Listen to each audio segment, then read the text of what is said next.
Hello, everyone. This is Charles from the channel Books on Stereo, and I'm here to bring you a really special interview with Evie Dunmore, the author of Bringing Down the Duke, and then A Rogue of One's Own, which is a sequel. And today we're just going to be talking about her books, getting to know Evie a little bit more, and you do not have to worry. This will be non-spoilery, so don't even come for us if you think saying that the couples have a happily ever after is a spoiler. We're in romance, so calm down.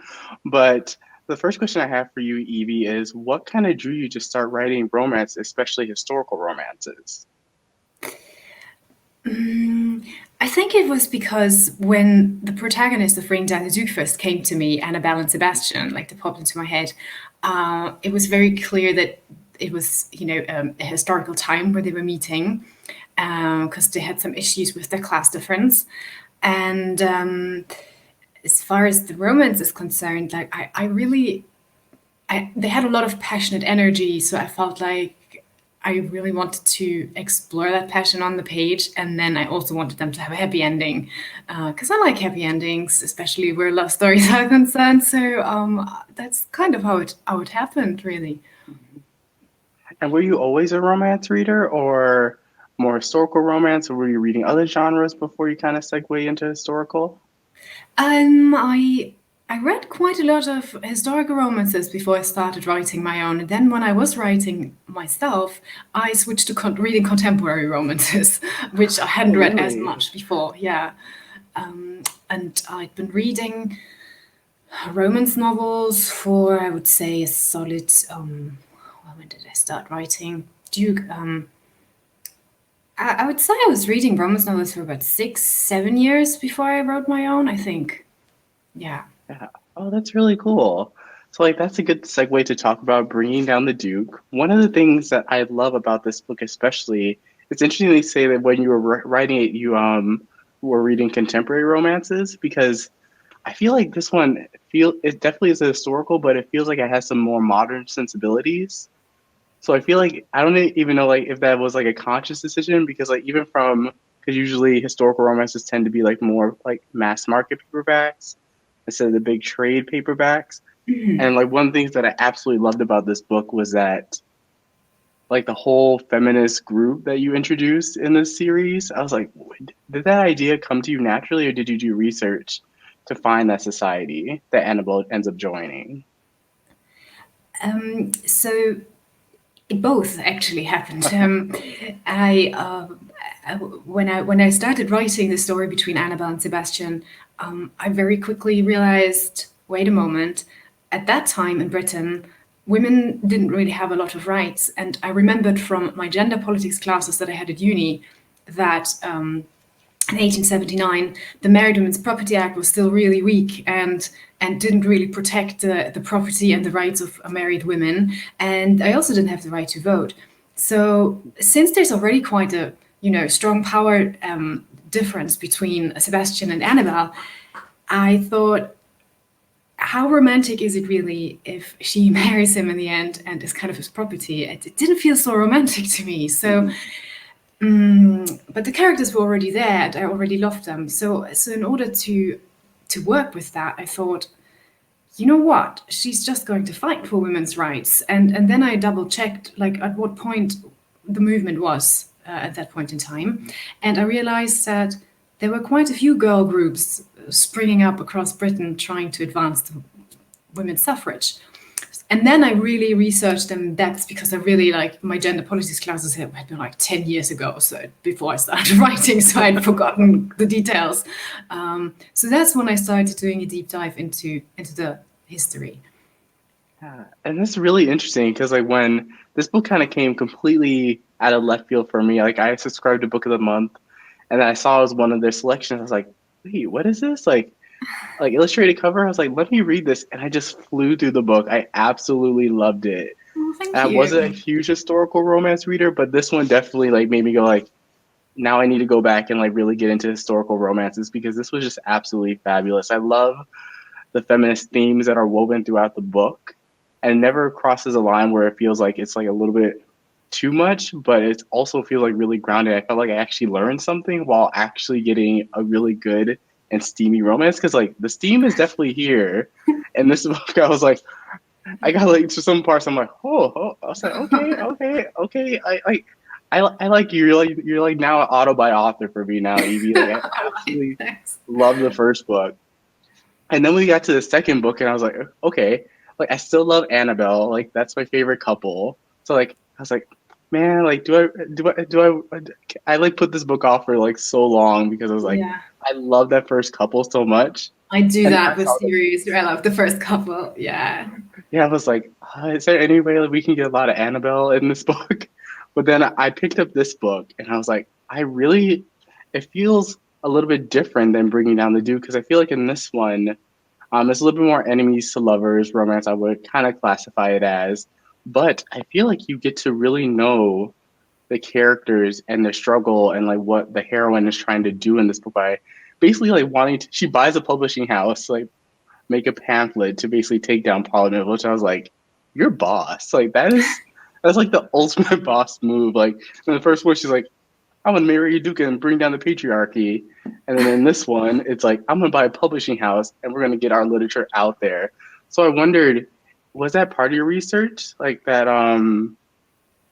Was that something where like women were disseminating documents like that to other women to help build the movement? Yes. So that's really I'm glad you're asking this question because so much of what I do incorporate in the novels is based in actual events and actual facts, and sometimes they seem to strike some readers as really modern. You know, they think, oh, this is a really modern take, and I'm like, no, actually, those were real women at the time doing real things like that.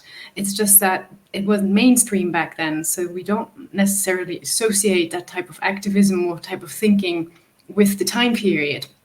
But there were women like that, and I get the idea um, from two reasons. For two reasons, really. So there was a journal, and it was the Women's Journal for the Journal for Women's Suffrage. Please don't quote me on that, but it was like the women's suffrage journal at the time, and they one of the things they did was to list incidents of domestic violence and the low penalties the husbands who perpetrated these crimes. Sorry, it's getting a bit darker now, but they would publish those, in every issue.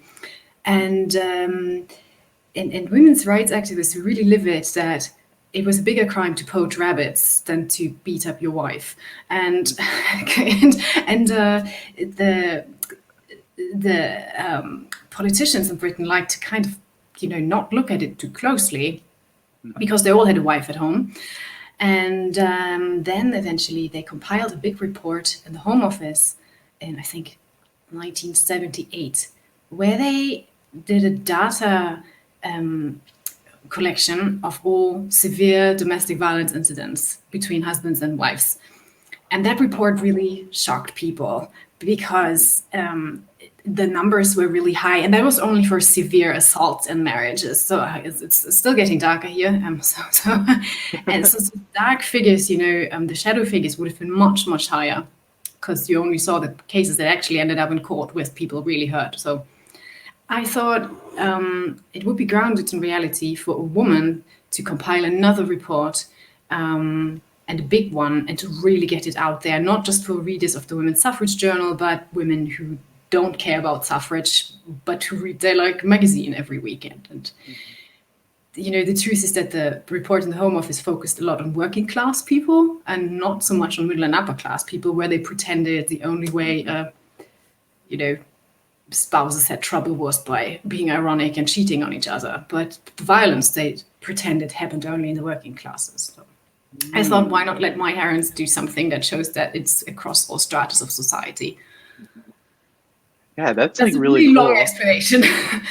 No, but that was like really cool. Like that's one of the things I absolutely love about these books is that they function almost like if you like as a historical, but then also as a romance. Because I feel like a lot of historical romances tend to be like, we're gonna ignore all the problems, or you're just gonna like get a fluffy, like girl meets Duke, they have a little miscommunication, and then happily ever after with some steam in it. But I Which like is that there's like, fun, which which is is also fun, fun.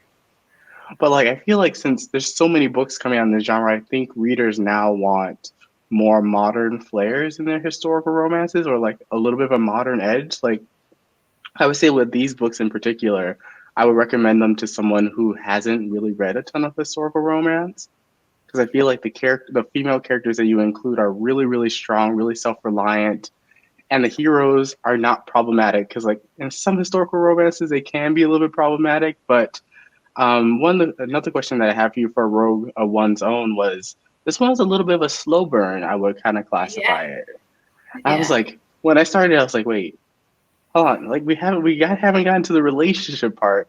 Like, was that something intentional so like the readers really get to understand where our characters are coming from before you kind of push them before I start lately on the romance? I think I sometimes just take a little while to warm up, to be honest, and that Mhm. just sometimes is reflected in my writing style. Certainly, it's reflected in Rogue. Like when I look at it, out of the three books I've written, or now the fourth, I'm working on the fourth one now. I would think it's definitely the most slow burn out of all of them, and I think. Yeah, I think it took my time exploring Lucy's world and how important the cause is to her, and also in order to be true to the time, like when I was in the head of these characters, I just couldn't see Lucy jumping Tristan's bones right away, you know. So they Yeah, needed they needed yeah, a they kind of needed that warm up time. phase. Yeah. Yeah, because So I was reading it and then I noticed that, like I listened to it on audio too while reading it, and I was like, wait. I looked at the length. I was like, wait, this is much longer than Bringing Down the Duke. someone said it was like a 16-hour audiobook, and I thought that Yeah, sounds really long. I saw it. I was like 16 hours. I was like, but I trust you, Evie, even though I put it off for a long time. I was like, okay, I'm gonna do it. I'm gonna listen to it, and I absolutely ended up loving it. I feel like I need to go back and reread it because I feel like still some things I kind of missed with reading because I was just like, where's the romance? I kind of focused on the romance. I was like, these characters have so much chemistry. I'm waiting, Evie. Like let the romance out. The third But book is more to the point, I think. and that's what I wanted to ask you. The third book, I believe, is Portraits of a Scotsman. Scotsman. Portrait of a Scotsman, yeah. Can you give us a little bit of like a synopsis on that book? Yeah, so Portrait of a Scotsman is Hattie's story. She's one of the girls in the suffrage squad around Annabelle and Lucy. And we meet her love interest in A Rogue of One's Own. I don't know if you read the last chapter. Like, I do you remember? did, but now I forgot. Okay, I'm so so bad. no, you must be reading so many books. You probably read. How many books do you read a week to broadcast about them and review Oh, them? I read a lot. Like I read a Yeah. lot of books. But usually like the ones I remember, like I can at least remember like the characters' names. That's like a sign that I really love the book, or I'm just going like the heroine or this random character. No, I mean the love interest in Hattie's in A Rogue of One's Own is really briefly introduced. It's Blackstone. He's the more Oh um, yes. yeah, he's Tristan's friend. He's a bit of a murky person and very mysterious guy, and he ends up being Hattie's love interest. And the story really is that she's like, she's adventurous and she's kind of Mhm. chafing against these restraints that she has. She doesn't only have a chaperone following her everywhere, as was mandatory in Oxford. Women students had Mhm. to have a chaperone with them at all times. She also has a protection officer because obviously her family is really wealthy. So she's always trying to look for ways of, getting away. And then she has one particular adventure that just doesn't end the way she planned, and it ends with her being married to a guy she would have never ever envisioned for her husband, and she knows nothing about him. And likewise, he's got his own chip on his shoulder. So the book is about them figuring out how to make that marriage work. And there's a trip to Scotland in the meantime, Mhm. and you know, I love Scotland, so that was a really nice adventure for me to write about. But I also took the opportunity to write about part of history that's not often shown in historical romances. I can't spoil it at this point, but we go really far away from London and Oxford, and Hattie has a very different experience from Lucy and Annabelle for sure. Oh, that's like really cool because I feel like a lot of historicals either take place, almost all of them that I can, like the really big ones usually always take someplace in like London or England.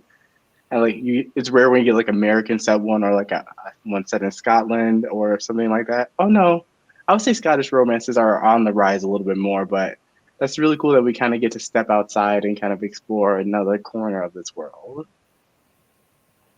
Yeah. And then you also mentioned that you're working on the fourth book. Yeah. Can you give us like a little bit of a teaser? Because now I need to know. I thought there was only going to be three books.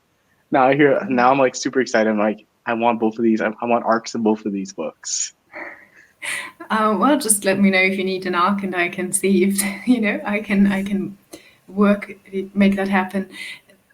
So the fourth book is Katrina's story, and you're right. In the beginning, only three books were planned, or three books were sold to Berkeley. But then Duke, lots of people enjoyed Duke, so the publisher bought two more books from me, and I'm working on Congrats. Katrina's book. Thank you. And it's about the fourth girl in the suffrage squad, Katrina. She's a very interesting person, and because she's extremely introverted, so it's difficult to get to know her from the outside, but her inner life is really rich. So yeah, it's again very different working with her than working with the other girls, and her love interest is coming. Like, we don't know him yet. He's not in any of the Ooh. previous three books. Yeah. Okay. Oh, okay. I was supposed to say I was gonna read a third book like with like a highlighter, like trying to find clues. Like, where does Evie mention this hero for the fourth book? Like, let me message her. I'm like, I'm pretty sure like this is one. They make a like one reference on page 85. I think that's the, I think that's the clue. But yes, like that's I'm super excited about that. I'm super excited that these books have been taking off because they're absolutely amazing. And I love how different these two books are that we currently have out right now. I was thinking like, oh, we're gonna get like something similar to Breeding on the Duke. I like how you changed it up. And like because I felt like that was like a nice like breath of fresh air for me as a reader. Like that it's not just like the same rinse and repeat, but like I like how you took a little bit of a different direction and it seems like the third book is taking another different direction. I'm like, I think Definitely.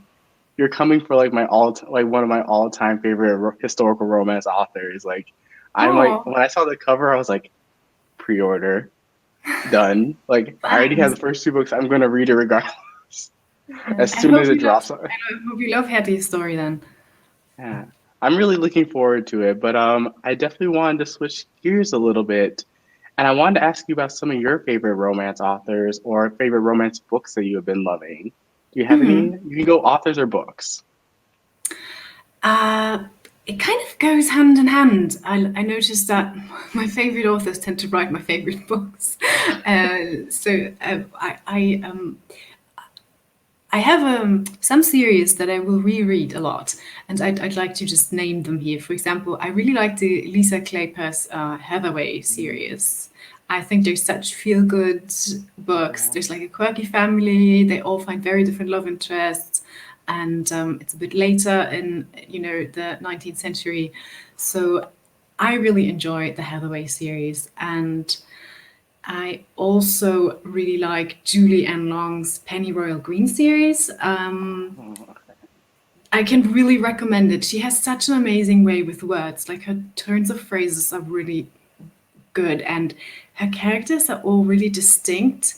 Um, and and she also has this family element. So there's two families in Pennyroyal Green that are kind of warring with each other, and that's funny. And I think I don't even know how many books are in that series, but definitely plenty of books.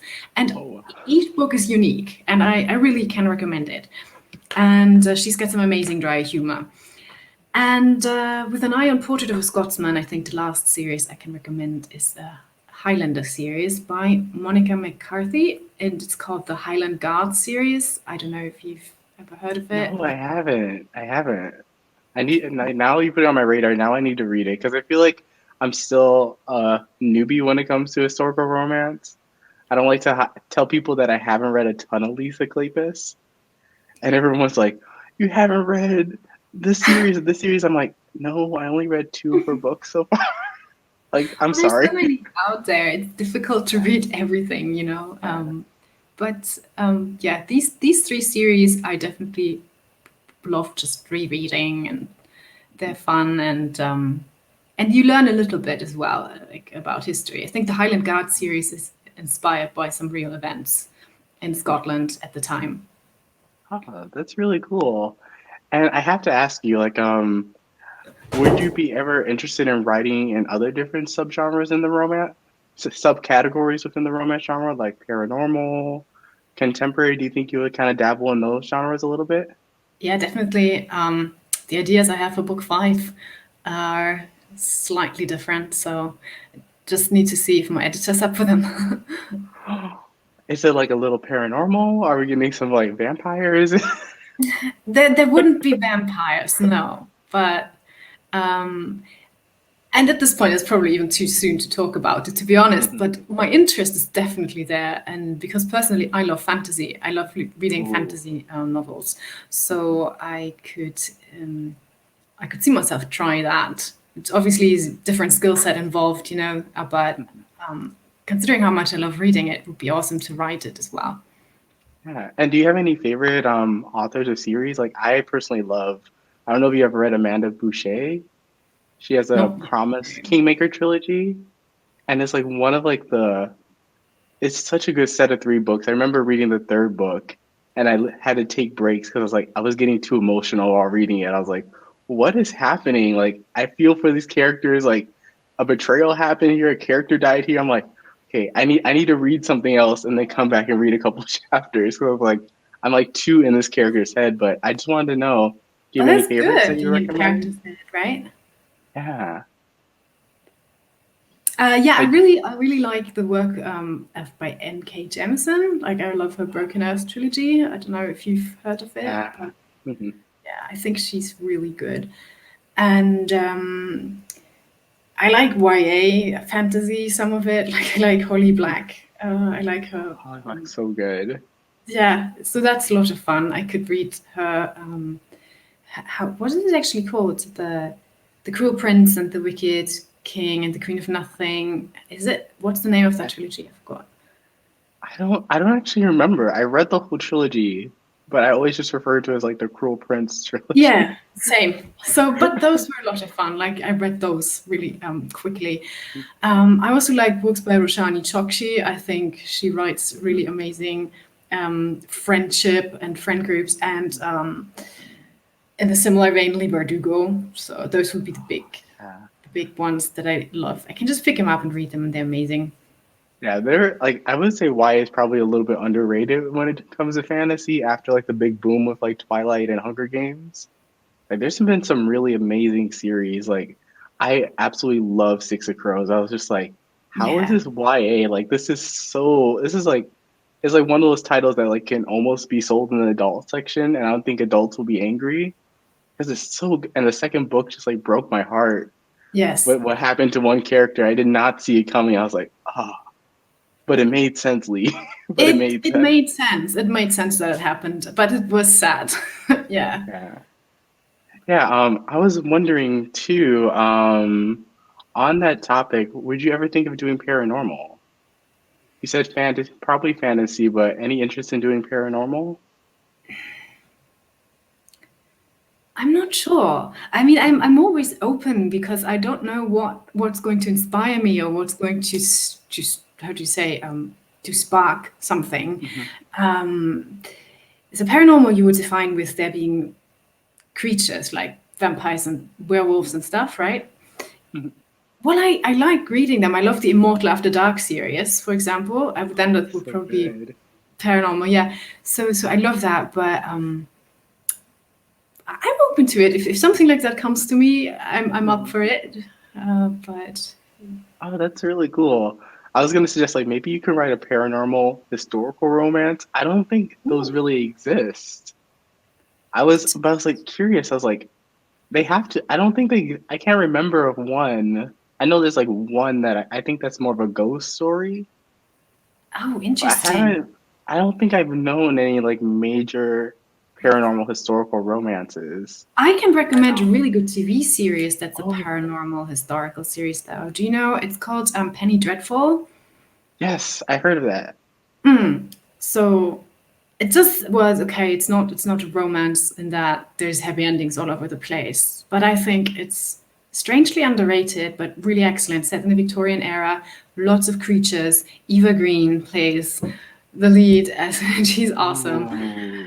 and Josh Hartnett plays a role. So I think Oh, if in I case you did. want to, uh, have a paranormal historical fix and there's no books available, I can recommend the TV version. That's good because I was gonna go on and look at Amazon hunt. I was like, there has to be books out there that fulfill this need. I feel like romances turn me into like I want certain tropes when I want them. So I'll go Yeah. like, I want a Duke romance that's like super steamy. So like I like go through my like find different books and like this is all I want to read now. And I'm like, no, let's read something contemporary like a mystery suspense. And I kind of go into there, but I think that's a good question to ask you. What are some of your favorite tropes in romance? That like, and if a book has it, you're immediately in. Well, let me like preface this by saying that if I love the writing style, if I love the voice Hmm. of an author of a book, you can sell me almost anything, and Hmm. I'll just love it then for that book. Um, but there's definitely enemies to lovers that I personally like writing. I like writing it and I like reading it. Um, because there's a certain type of tension there, that just gets the chemistry going for me. Mm, I do like people going on road trips or a carriage trip. I like the oh, there's only one bed trope. Oh, that's a classic. Yeah, especially if it comes in combination with enemies to lovers. So, Yep. um, what other tropes are there? Enemies to lovers, only one bed, There's road second trip. chance, friends to lovers, The second surprise chance date. can be good. Second chance can Hmm. be good if it's well done. Lisa Kleypas is a good second chance one. I think it's called. Is it Again the Magic? It's I think one of part of Oh, the Wallflowers series. Yeah, I I thought think it I've was heard of fun. that one. I heard of that one. A lot of people really like that book. Yeah. Okay, that's really cool. I did have some craft questions about just like writing romance that I wanted to ask you. It just popped into my head. I was wondering when you set out to write a romance, do you have to understand the characters or do you have to really understand the beats that the characters have to hit? Because I feel like one of the things that I've just noticed from reading romance is that if the characters are not there, even if you throw a bunch of steam, I will always want to know why these two characters have to be together. Like, why do they make sense? And I definitely feel like in your two books, I get like why these characters like fall for each other, why they're right for each other, and it makes everything else that comes after it so much worthy, like so much more swoon worthy, or so much, or I should say, it makes it land a lot better. So I just wanted to know, like, how do you go about it? Do you have to know the characters first, or do you just have to know like what kind of like situations you need to put them in to bolster that relationship? I think so far for me the characters always came first, and then I have bits of inspiration about the plot, and then I try and fit the events along a timeline or a beat line, maybe that's a better word. But it definitely starts with the characters because, as you say, I think in romance, the chemistry is one of the best parts when you read it. So they need to make sense together, and it almost doesn't matter what the plot is like because the chemistry would be there regardless of what type of situation you put them in. Mhm. So it has to have to do with the internal workings and the internal desires and maybe even fears. And these fears and desires, they need to interlock in a certain way. So So I almost developed the characters in tandem with each other, looking at how, like, what can they give each other, how, why are they good for each other, Mm. and does it fit with the rest of their character that came to me independently of trying to develop them as a couple. So it's it's like a reiterative, how do you say it, work. So yeah. Yeah. Oh, yeah. That's really cool that you said that because I was really wondering that because when I read these books, I'm like, I get that. Like, this is why I like these books versus some other romances where it's really insta love. They're just like thrown together, and it's just be like you don't really understand the reasoning why these two characters like or why they ended up together. So it's like that's really cool to like hear like you start from the characters first. And then I have a like an additional question for you.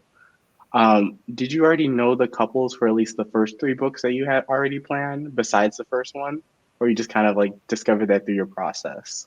I discovered them during the process, and when I first wrote the first book, and then I sold three. I thought, okay, how am I going to do that? Because I wrote the first one just for myself, and had all the time in the world, and the couple was there, and at that point, I found it difficult to imagine how do I find perfect matches again. But then, as I was writing Duke, as I wrote Duke, Tristan Valentine had popped up at the ball. I don't know if you remember, but there's the ball scene in Bringing Down the Duke where Tristan asks Annabelle to dance. And it's not a very good dance because he's being a jerk. But I thought, yeah, I'm gonna go back and I'm gonna make him Lucy's love interest. So he just showed up by himself, and the same thing happened in A Rogue of One's Own when I wrote that. Suddenly Hattie's love interest appeared on the scene and he played a role in the plot, and I thought, excellent, that's great, so I can only hope it's going to happen again for the next book. Yeah. Okay, that's really really cool. Like I was really curious about that because I was like these couples like work for me, and I really really like these couples. So I was like I need all the information that I can get about them because they're absolutely fantastic, and I can't stop raving about to anyone who hasn't read these books. Like please go do so. They Thank are you. so good. If you're not even a huge fan of historical romances, like these will get you into the mood because I feel like because you get like so much historical context that you include and you actually kind of like is actually like based in some type of fact, it makes it almost more grounded because I feel like a lot of historicals tend to follow the rules like, oh, a woman can't be alone with a man, or like you'll ruin my virtue or something. It's like I get this for the time, but I like that there's way more meat to these bones and actually including like historical context, like what feminists were doing at the time. Because I definitely feel like just in terms of our history, that is mostly told from the male's perspective. That's why you don't like see these stories. So like when I read it, I was like, oh wow, this is like really like I didn't know this was a thing during that time frame. I was like, this is really really cool that you brought this to this genre. So thank you so much for that. No, thank you. I thought it was really important to show that it's not mutually exclusive to have dire circumstances and to fight for a cause and to still find love, because that's the reality. I mean, these women who fought for women's suffrage in Britain in real life, most of them were married and most of them were happily married, because I researched that. I thought, how did they actually go about it? And did they marry? Did they stay single? And Lucy's character is slightly modeled after Emmeline Pankhurst, who was a radical suffragette much later. But Emmeline was actually besotted with her husband. She thought he was really attractive and she kind of fell for him very quickly. And she didn't want to marry him at first and to remain like free. But he said, look, you have a much easier time lobbying politicians and moving in the public sphere as a married woman than as a single woman. So let's get married for that. And that was right. So she married him. But they also had 5 kids and he got her a butler. So the butler took care of the kids and she kept taking care of the cause. So, she kind of married an ally. Most of the suffragettes and suffragists married men who also fought for women's suffrage. So it's really a matter of finding the right person and just living your life. I mean, life can be really difficult today as well, and we still find love, and we still kind of find our happy endings or try to. So I thought it was important to show that both is possible and was possible. Yeah, that's really amazing because like that just brought to mind like the power imbalance between our Duke character and Annabelle in the first book. I was kind of wondering like because like in the end, basically he ends up like partnering with her to work further the suffragist movement, and I thought that was really admirable because I don't know if you, it sounds like you were thinking about this when you were writing the book. I feel like a lot of times romances, especially the heroine character, they tend to once they get in their romance, like their goals kind of like fall a little bit to the back burner. But I like how for these characters they're like, oh no, I will be with you, but like we're still doing this, and if you can't be with me and still help me do this, bye. Yeah, she did give him up in the end. That's true. But I think lots of historicals that are written in like the last 10 years, I think a lot of them take care of her female empowerment. You know that women don't have to lose themselves completely for the relationship, or that they have a goal that they still can do despite their love interest, or even better because of their love interest. You know that you work as a team. Ideally, I would think you work as a team, and yeah, I have to confess I don't know of any historical precedents for dukes changing parties like that to support women's suffrage. But there were definitely high-ranking politicians who ended up supporting the women's suffrage movement because otherwise you wouldn't have, they wouldn't really have had, you know, that much progress happening. Yeah. Yeah, and that's like that's really cool. That's really cool to hear because I was like, I just like it makes me want to actually go pick up a lot of the historical texts surrounding this time period and just educate myself. Because I think it's really fascinating. I think this history and this story needs to be told. That's why I think out of like all the historical romances that are being published, I think like this one is like really special, and really think a lot of readers need to like read this book more because like you get your historical, but like Evie, you bring the steam. Like, and I remember bringing down the Duke, and oh, this is like this has got some edge to it. I was like, okay. I was like, okay, like I didn't expect it, but I like it. You already had me with the story, and that's what I love so much about your books is that the story itself is good, and if you take out the romance, it still is a good story. Like following these characters and their journey, where I wasn't necessarily worried about the romance, but I love that you get like a really, really good story with characters with motivations and they're fully fleshed out. They're not just good looking hero and good looking heroine. And that kind of leads me to another question I have for you. Like, which do you prefer writing? Do you prefer writing more internal monologue, or do you like writing banter between our two main characters? Like, and does that help influence how you construct their romance? I like banter. I like writing banter. I like reading banter. So maybe that's why I like writing it. And it's also when the funniest things happen. You know, sometimes I have no idea what they're going to say. I just start writing and then they go off and have their dialogue. And I'm the one trying to keep up with them. And that happens more when I write dialogue than when I write internal monologues. So it's fun. I like the banter part. Yeah. Yeah, that's really cool. And just to kind of land this in, I always ask this question to everyone because I'm always interested in what like TV shows or movies that everyone is watching. So I was like, what have been three movies or TV shows that you have been loving so far during quarantine or just during COVID, the worldwide pandemic that we're in? Yeah. Well, I think I would have loved a lot of series that came on Netflix, but we don't have Netflix. So I was just like watching jealously from the sidelines, wondering where I get the Netflix account from because there's so many good things happening on I'm Netflix. so sorry. Um, However, there are a couple of series that I watched, and one was a recommendation from a fellow romance author. It's called The Last Kingdom, and I binge watched the first three Ooh, seasons. I don't know if you've heard of it, but I heard of it, like, yeah. yeah. So if you like Vikings, The Last Kingdom is kind of like it has a Vikings feel to it, but more BBC, less Hollywood, if you know what I mean. Like it has Mm. more of a historical grounding or historical feel to it, and it's about the Saxon guy who's part like who's actually Saxon, but he was raised by Vikings after a raid. So he's always between these two worlds, between the Saxons and the Vikings, and it's about yeah, really about how England was built despite Viking invasions. And it sounds really dry actually when I when I talk You about it talk like that, about but it's really sexy, and it's there's lots of battles in there and lots of good costumes and great main actors. I loved The Last Kingdom. Yeah, so I can recommend that one. As for movies, I recently rewatched Becoming Jane for the people who like Jane Austen. That's kind of like a Oh. Hmm.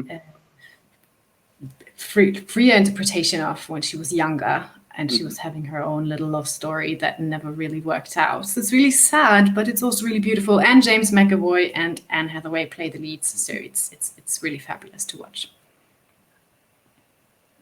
Yeah, that's really cool. Oh, and I'm really curious. What is your favorite Jane Austen? Do you have a favorite? Is it Pride and Prejudice, or are you gonna go for one of the other ones? I like Emma. And I know that she Okay. does Emma doesn't get a lot of love, but I thought Emma is a lot of fun. But Pride and Prejudice, of course. I mean, Elizabeth is like she's she's an amazing heroine, so I can't like not love Not it. recommend. But I love the new interpretation of it that was turned into to movie. Did you watch that at all? No, I watched the Keira Knightley one when that one came out. I think that came out a while ago. That's the yeah. I think that's the only one I Yeah, I watched. think the Keira Knightley one. Okay, no, I meant Emma, like the movie Oh Emma. no, no, I haven't. The new with Anya. I haven't watched. Yeah, Taylor. I haven't watched that yet because like Yeah, Emma is not my favorite. I'm sorry. I know most people don't really like it I that read the much. book and I was like, wait, she basically like ruined her friend's like prospects, and now she's like forced into this marriage. I was like, but I love her father. Her father figure is so funny. He's like, you have a cold. Here, are you dying? Here, No, the take movie does a this. very the movie does a good job making her less of a brat. I think it is true that in the books she does have her flaws for sure. To be honest, I'm not that like no, I'm not a big Austen. I'm not a big Austen girl. Like if I had to choose, I'd probably choose the Brontes. So Oh, I'm more of a Bronte fan. So I get that. Like I think Wuthering Heights was like for a long time my favorite same, historical. I guess you can call it a historical romance or a dark romance. It's not really. It ends pretty unhappily, but I yeah, just loved it. I was like, this is so dark, and I love this. same. I liked it. I know that quite a few people are like, "What's wrong with you? That's not a romance. Heathcliff is not a hero." And I know, but still, so it's It's still so good. Like I read that book and I was like, I really like these characters. Like I had a hard time reading Pride and Prejudice until I saw the movie because I was like, it's a little bit dry for me. But Wuthering Heights, I binged through it in one night. I was like, I love this book. No one can same. tell me anything different. And then I read North and South by Elizabeth Gaskell. I was like, this is like the new. I was like, this. I actually like that more than Pride and Prejudice. Yeah, Like the romance, the class discussions that are in that book are just absolutely fantastic. I sometimes wonder whether it's to do with language because I find the later, like the Victorians, I find them more accessible in terms of their language. So I feel the characters more. For example, Wuthering Heights, I was in tears. I was like, oh, you know, I was suffering with all of them. And with Jane Austen, I can see that it's really witty and I think it's great dialogue and it's really interesting to see how she describes the social dynamics at the time. But it just didn't get to my heart as much. And I think it had to do with language. And it was written, what, 50 years, 60 years before those other books? So maybe that has something to do with it.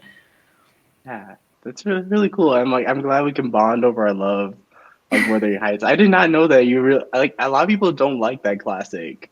I feel like most people tend to go to Jane Eyre.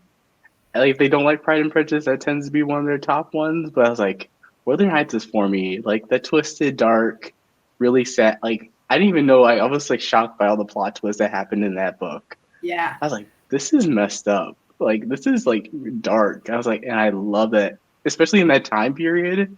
That the one I forgot it's Emily Bronte or I keep Yeah. on getting my Bronte sisters mixed. Emily Bronte. I was like, I'm surprised that you wrote this at this time period. I was like, because this is dark.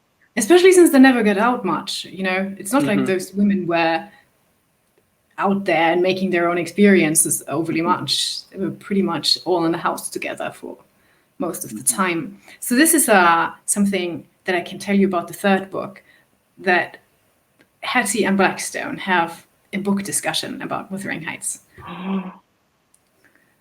Yes. Okay, this is like my final question. Would you ever write a romance that like has like similar themes as to Wuthering Heights, like like that darkness to it? I think that the hero in Scotsman, like I think of Scotsman more as a Hades and Persephone retelling, or well, it's not a retelling strictly speaking, but it's like inspired by that. Mhm. But the hero definitely is a dark person, and Ooh, he there's some vengeance there that is making life difficult for him. So I thought it was befitting for them to have that discussion about Wuthering Heights, because she's like, yes. "You're Heathcliff. I And he's think like, like for what? everyone watching, like you just like sold the book to everyone. Everyone wants a Hades and Persephone. Like even if it's a loose retelling, people will eat that up on BookTube. And then also Wuthering Heights, I'm like, you guys, if you haven't read Wuthering Heights, please go read it and then come back because it's just amazing. It's amazing, and you will enjoy the book that much more. And I wanted to ask you, when does Portrait of a Scotsman hit shelves? September 7th. So September 7th is on shelves, and it should be on NetGalley much sooner than that. I'm hoping June, maybe. So Oh, yeah. okay. Okay, and so you're already working on the fourth book right now. Yes. Okay. But I will wrap us up. I just want to say thank you so much to Evie. Thank you so much for coming on my channel. I was like elated when you said yes that you would be willing to come on my channel to talk about these books. I absolutely love these books. Please, everyone, go read these books. They're absolutely amazing. They will change. They will like make you like a historical romance stan. And then go read Wuthering Heights because I think we both recommend that one like really, really highly. Just note that it is really dark. So if you're not so like just go into that. Just like know that going in. Or you can read Emma or Pride and Prejudice. I think choose Pride and Prejudice. Like Darcy is amazing, but Emma's still really good. Emma grows on me a little bit more, but yes. Thank you so much again, Evie, for coming on my channel. I will link all her social media links down below, so definitely go follow her on Instagram, Twitter, and I believe you have a website as well. Yes, I do have a website where you can sign up for my newsletter, and that's really where I give most updates, and usually a goodie of some sort. Like if I happen to write another chapter, another bonus chapter, you'll definitely learn about it in my newsletter. So it's a good thing to have, I would think, in case you love the girls from the league. Yeah. And thank you so much for having me. I was very happy when you popped into my inbox and said hello, and I checked out your channel and I thought it was really amazing, and I had Thank so much fun. you. Thank Yeah. you. I had so much fun talking about you, like talking about the craft, talking about your books, like talking about the history behind the books is absolutely fantastic. And I will be eagerly waiting for the arcs to be available. I'll be like, I will message you on Instagram. I'm like, Evie, hey, Yeah. when are the arcs dropping? Like, I will drop everything and read it and then start raving about it Oh because gosh. I will just wait for that Wuthering Heights section, and then I'll just like, I'll stop and be like, okay, I'm gonna go reread Wuthering Heights, and then I'm gonna come back to this because I just love Wuthering Heights so much. That's awesome. Okay, but thank you again, Evie, and then I will catch you guys with a brand new video. Bye, everyone. Bye.